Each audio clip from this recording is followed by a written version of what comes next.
Back to AMJ business. நான் அவங்க அபிஜய். வாங்க ஒன்று பேட்டில் பண்ண போகிறோம். பண்ணி பார்க்கலாம். வெயிட் பண்ணுங்க. லான்ச் பண்ணியாச்சு. 1-on-1 பேட்டில் லான்ச் பண்ணியாச்சு. இப்போ வால் ட்ராக்கோட டைம். ஒரு நல்ல லான்ச் கேங்க. அட்டாக் பண்ணிட்டு இருக்குங்க. ஒன்றுமே அமைதியாக இருக்கு.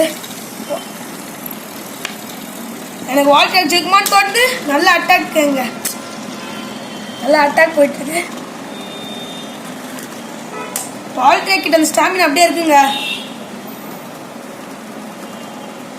பார்த்தீங்கன்னா இது விழுற மாதிரி இருக்கு. ஆனால் அட்டாக் பண்ணுதுங்க. வால் ட்ராக் தோற்றுப்போன்னு தோணுங்க அந்த டைம்ல. ஓகே, இந்த பேட்டிலோட வின்னர் வால் ட்ராக். ஓகேவா, இந்த பேர் பார்த்துச்சு வால் ட்ராக் தான் இந்த மேட்சோட வின்னர். அடுத்த வீடியோவில் பார்க்குறேன். டாடா.